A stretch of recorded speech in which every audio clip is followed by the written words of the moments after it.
welcome back to another week, or if it's your very first time, welcome to Murder's a Drag with me, the Pride Demon, aka Aura Van Dank.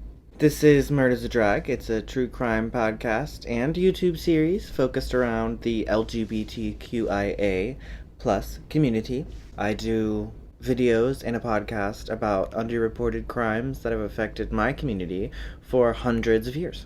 I would say thousands of years, but I sort of feel like thousands of years ago, it was, like, arguably better because there were, like, you know, generals that had those, like, boys that they would bring places and just, like, when they were on, you know, army, wartime, traveling.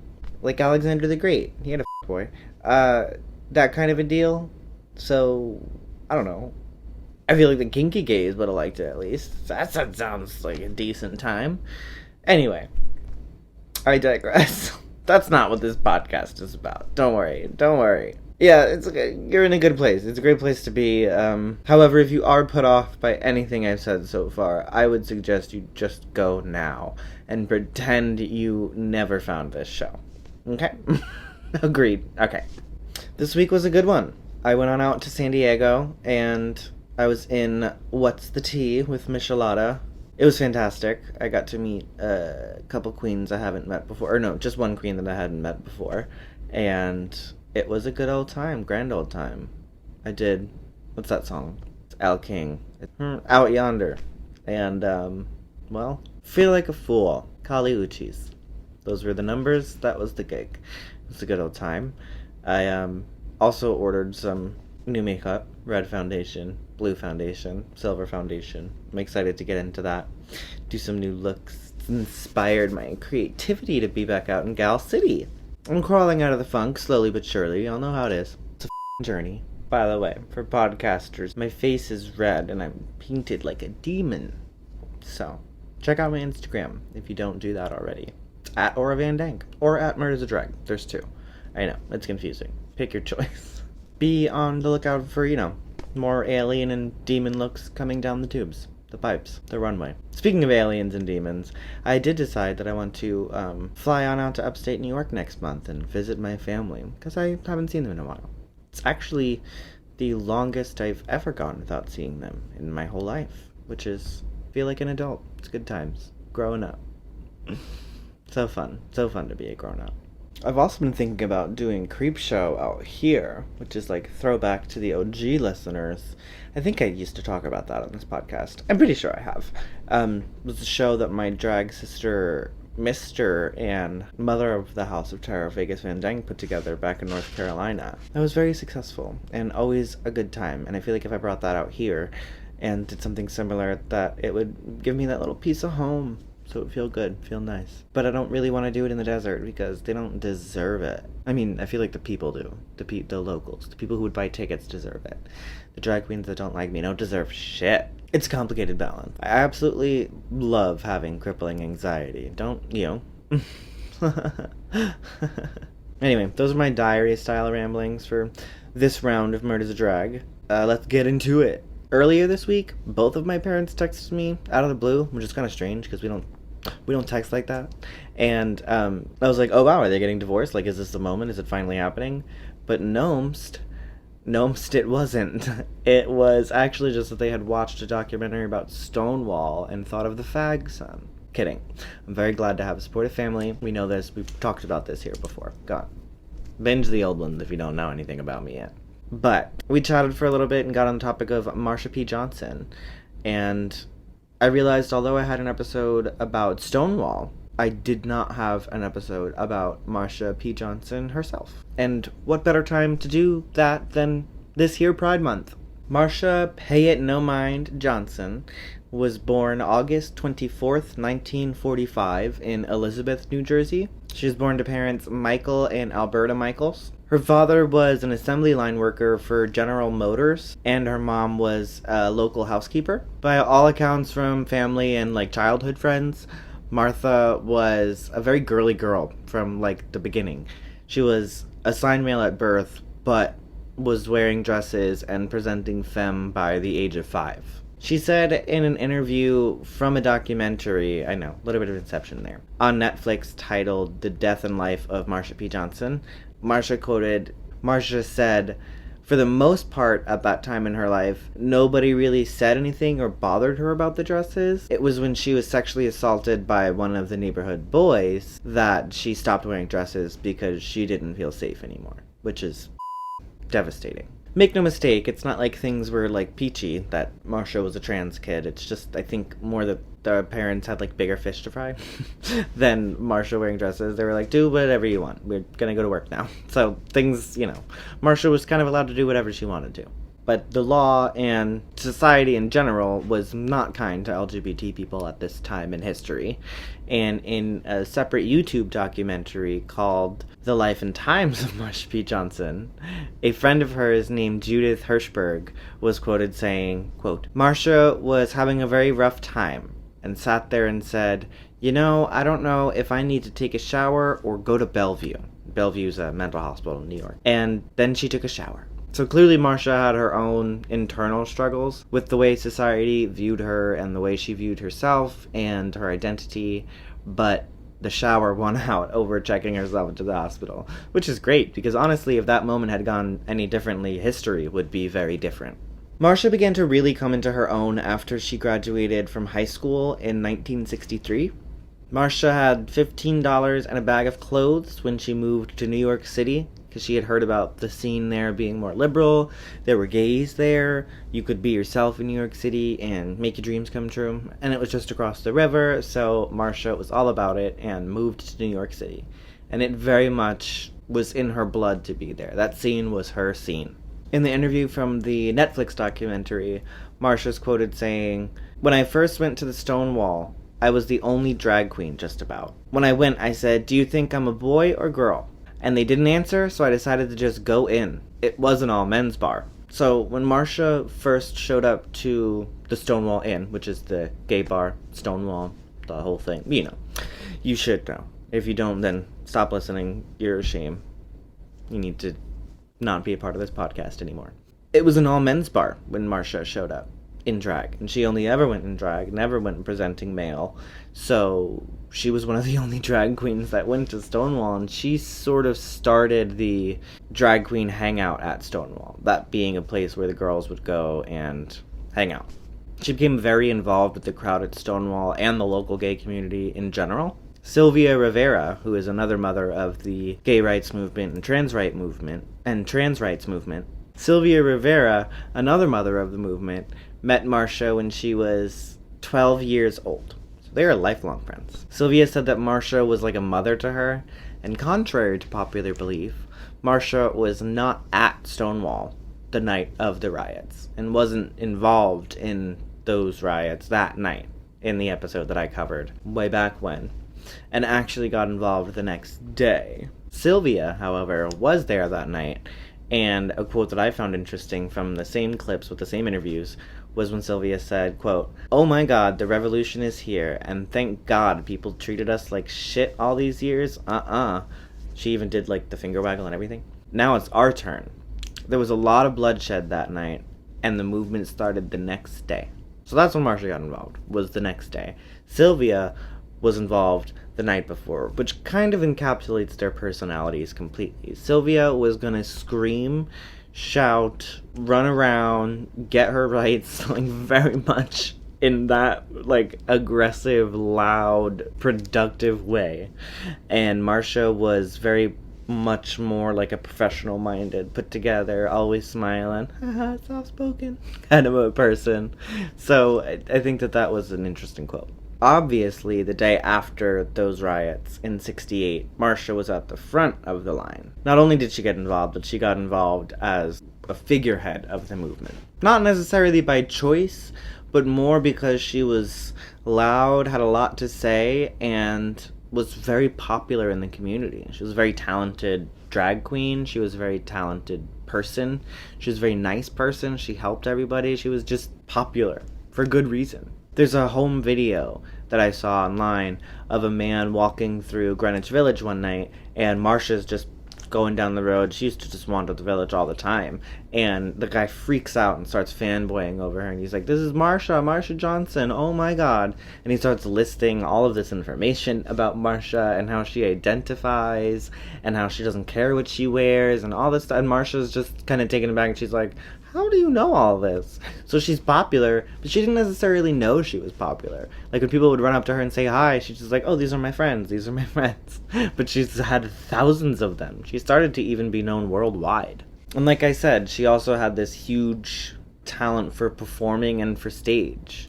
She was great on stage and great to an audience, and had a great eye for, like, avant-garde, campy clothing that fit and made this character, Marsha P. Johnson, fabulous. Marsha's nephew, Al Michaels, is quoted saying the only thing Marsha couldn't do was sing.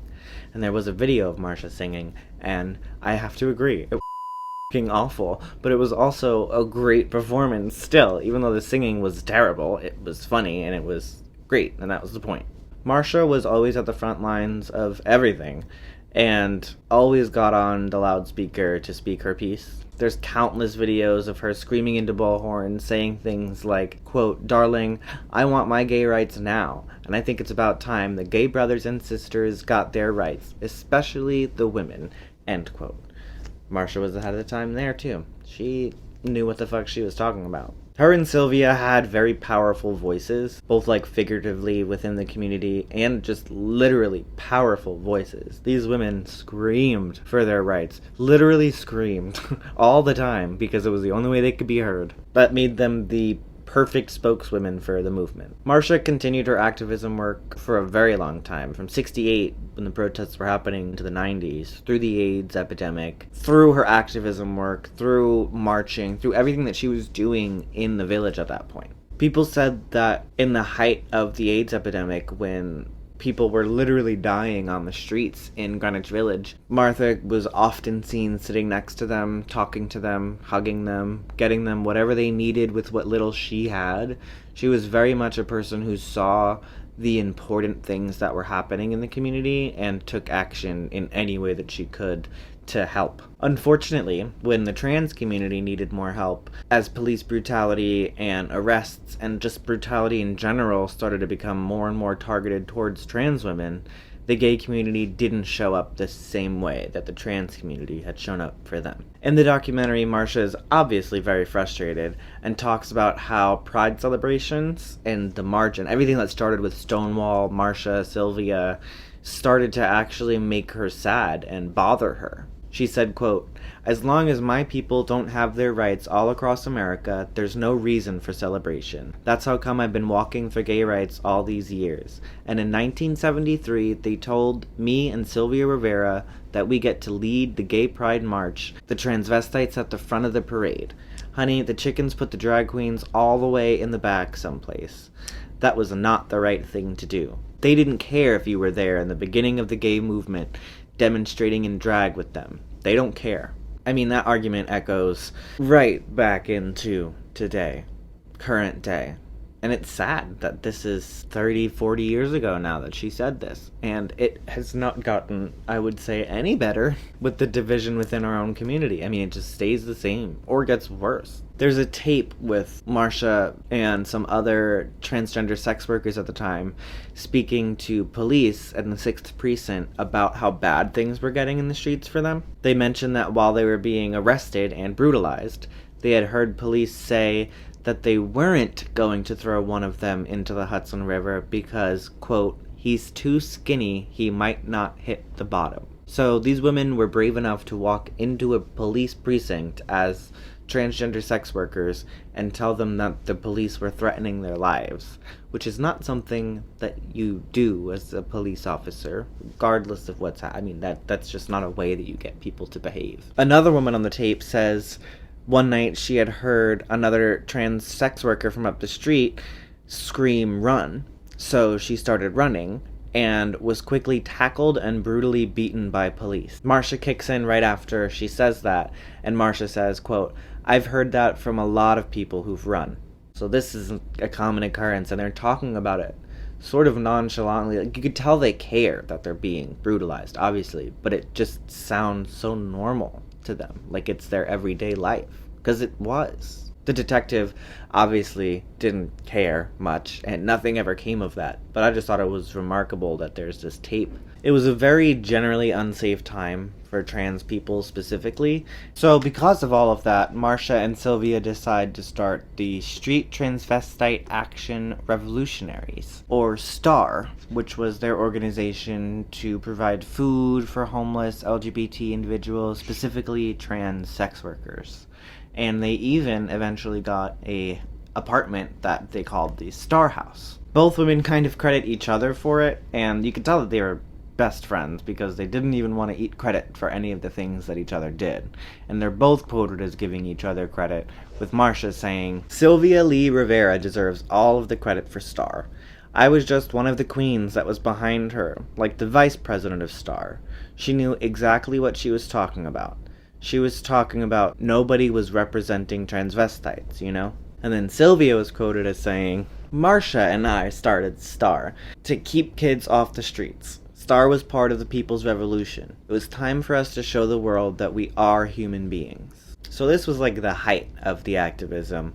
Marsha was working very hard and getting, like I said, world famous, working with people like Andy Warhol, taking pictures. In the interview with Marsha's sister and nephew, they said that they didn't even believe the things that Marsha would tell them that she was doing, because it sounded so crazy that Marsha had gotten so famous. Into the 90s, Marsha settled more into the activist role, and like I said, was doing STAR and gaining a lot of attention, which is why it was so shocking when on June 6th, 1992, at 5:30 p.m., Marsha's body was found floating in the Hudson River near the Christopher Street piers.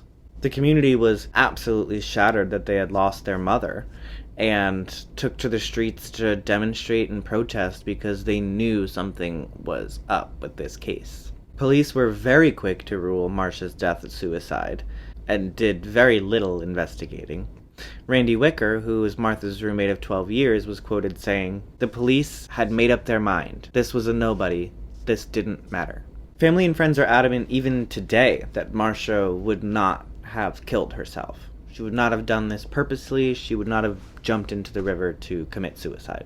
They say that she was very passionate about what she was doing, and she wanted to see it through. There was no way she would have cut that short for any reason. And according to the Anti-Violence Project, back then, a local man named Roger McFarlane reported seeing a very terrified-looking Marsha at 4 a.m. on the 22nd, 13 hours before she was found dead. Allegedly, she was being followed by two guys heading west towards the river. And again, according to the Anti-Violence Project and very diligent research of Victoria Cruz, whom the documentary follows as she looks into Marsha's death, that was reported back to police in 92, and nothing ever came of it. Nothing ever came of anything, really. Not from the marching, not from the activism, the pressure, the protesting. Nothing ever came of Marsha's investigation. Not until 2012, when the NYPD finally agreed to open the case, but not to rule it a homicide. Just to take suicide off of the table, because it was an insult to even have it on there in the first place, and to leave the case open. Apparently in 2015, a detective with like the cold case unit looked into it, but that's really all that's happened until Victoria Cruz, the trans activist for the documentary, looked through this case. In the documentary, Victoria calls the detectives who worked the case, who are both retired now, and they are absolute dicks to her, telling her to stop playing detective and to leave it to people who know what they're doing. If they know what they're doing, then why haven't they done anything? And also, I think it's funny that you think you know what you're doing. Anyway, we feel the same, I'm sure. We're on the same page here. So Victoria just gets more pissed and starts to hunt down Marsha's friends and family from the time to question them and ask them if they knew anything like about that night. And she finds a friend of Marsha's who she used to work on the street with named Kitty Rotolo. Kitty says she met Marsha when she was 13 or 14, sort of like Sylvia. Kitty would walk past Sheridan Square Park every day, and Marsha would stop her and like pull her hair up into a ponytail and tell her, "You'd make such a pretty girl," and all these things, and it really inspired Kitty to come out as a trans woman and come into her own. Kitty says that the night Marsha was killed, quote, I want to say it was the 4th of July. I ran into Marsha in front of the Christopher Street bookstore. It was broad daylight and she was in full drag. Victoria asks her at that point if Marsha was intoxicated, and Kitty continues, quote, she was always in her right mind. She always knew what the main prize was. And in this case, Kitty kind of looks at Victoria and they kind of like share this knowing look of like the prize being staying alive. So like being sober so you could stay alive. Kitty goes on. We separated and we were going to leave at midnight. We were going to troll the streets like usual and go to the Anvil, like the usual time, 2 or 3 a.m. Later I remember I was down at the Stroll, which was a popular cruising spot in Greenwich Village. The girls had put me on point. Watch out, there's a car full of sketchy guys. I'm euphemizing. There was a slur there I wanted to take out. Driving around, and later that evening, I heard Marsha had gotten into that car. So according to Kitty, a fellow trans sex worker that she worked with back in 92 on the street says that Marsha got into a car with a bunch of sketchy guys. That would have been only an hour before she was seen running away from 2 sketchy-looking guys while looking very frightened. It also checks out to her being that close to Christopher Street Piers and the river. So that story does kind of lead to Marsha running from unknown, presumably dangerous people. While she was digging, Victoria also found out that Marsha's roommate, Randy Wicker, from earlier, remember Randy? Wanted to expose and replace the Christopher Street Liberation Festival's leadership because he claimed they made a ton of money but that the community never saw any of it. He claimed the reason that was because it was the same people who ran Stonewall, which was owned by the mob. So Randy believed the money was going to the mob and that there was this racketeering thing going on. And if you've heard my Stonewall episode, you know that the mob was very involved with the gay bar scene in 60s, 70s, 80s, New York City gay life. Apparently, the runners of this Christopher Street Festival, which was sort of like the first Pride Festival, not the parade, but the festival with the tents and the food and the beer and all that stuff, that was Christopher Street, and it was run by this guy Ed Murphy and Red Mahoney and another one named Jacques. But apparently they had connections to Stonewall. One of them used to work there, so it was possible that they were within the same mafia family that owned the Stonewall Inn. The mafia connection's a little weak for me, honestly, because apparently the gay bar duty in the mafia was given to like people who weren't super capable of doing things for the mafia.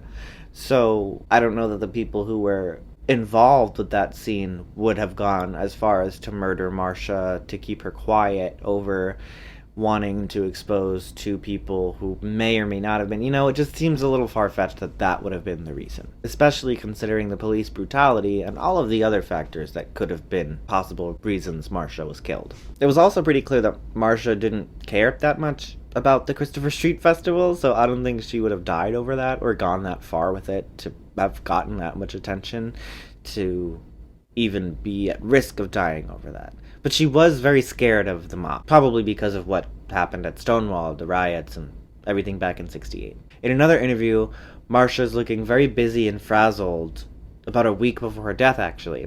She's quoted saying, I don't have any peace at home anymore, doll. My roommate Randy is really after the people from the festival committee. I mean, he's doing this whole big trip and all these organizations to change all these people around, which can get you murdered, honey. Wait until they get a hold of you for taking their money away. Randy tried to put me in the middle of it. I tell him I don't bite my tongue for nobody. I tell him I don't want to be bothered. So, honey, we're wondering when the mob is coming with the bullets. When the mob comes, darling, and say, why are you giving out these flyers? What have you got against us? And I say, oh, I don't have anything against you. It's just that my roommate suspects that you've been racketeering and stuff. And she giggles and kind of plays it off, but you can tell by how much she described it and how kind of long-winded she was in her description of what she was scared of, that she was genuinely scared of the mob connection. So that's why I mention it. Also, during this time, but after Marsha's death, Randy allegedly received a threatening phone call where the caller said, quote, tell Randy to leave Jacques Moran, Ed Murphy, and Red Mahoney alone, or what happened to Marsha would happen to him. I say allegedly received the phone call because when Victoria asks him about it in the documentary, he gets very upset and does not remember it. And I think he's upset that he doesn't remember it. I'm not sure why he gets so upset. He's also very old now, so it's unfair of him to ask him to remember something from so long ago. Even though it should be traumatic, you never know. People's brains do things to cover things up. But all of that was definitely sketchy, sus, worth mentioning. The cold case guy that did the case in 2015 gets in touch with Victoria and tells her that he has no records of those threats that were allegedly made against Randy. But that's weird to Victoria because she has the threat written down on paper from the report from 92, which is how she knows it came from back then. It's not something new. They should have had it. And then the cold case division also had no records of the sighting of Marsha on the 5th at 4 a.m., 13 hours before she was found dead, being chased by sketchy guys. That was not in their record, so it was never looked into. Nothing was done. During the course of the documentary, Victoria petitions to get medical examiner's records after getting some signatures from the family, and those records indicate that Marsha's cause of death was definitely a drowning and that she was alive when she went into the Hudson River, and that there was no trauma or foul play, like there was no physical trauma indicated on the body. So it would have been that Marsha had fallen into the river or was pushed into the river. And both of those were kind of plausible theories because the Christopher Street piers were like disgustingly dilapidated back then. There were literally just holes all over the place. So if Marsha was running, she could have fallen, she could have been pushed, she could have been thrown. Like the cops said they used to throw people into the Hudson River. There's a lot of things that could have happened.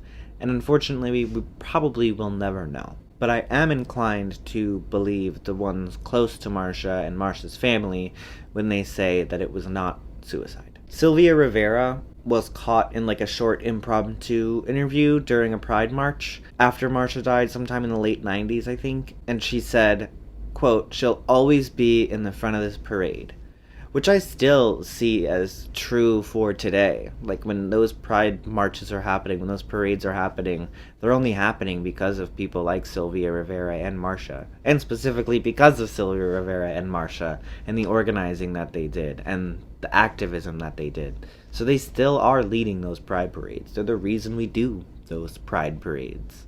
And it started after a lot of bloodshed and misery for the Black trans community and trans women of color, trans sex workers. It was awful back then. It's not much better now. Victoria said at one point in the documentary that she saw Marsha P. Johnson as her Rosa Parks for her LGBT movement. And at the end of the documentary, she gives everything she found over to the FBI because she does not trust that New York City or state is doing enough, which is fair. New York State sucks. She just cries on a park bench after she gives over the files because of just the gravity of all of it. The fact that Marsha was murdered, and to this day, people aren't really looking into it. She had never got a fair shake, never got a fair investigation. I hope that taught you something more about Marsha P. Johnson. The P stood for Pay It No Mind, which you should always remember. And yeah, that was this week's episode. We'll be here. Same place, same time, next week. Who really knows what the look will be? I don't, yet. Usually don't till the day of. I'm that kind of a girl. It's pretty late right now in Aura World. And I have a lot of red cream all over my face with pigment and lots of things. It's going to be hard to wash off. So thank you for listening. Thank you for being here and being a friend. Thank you for being a friend. I'll see you next week.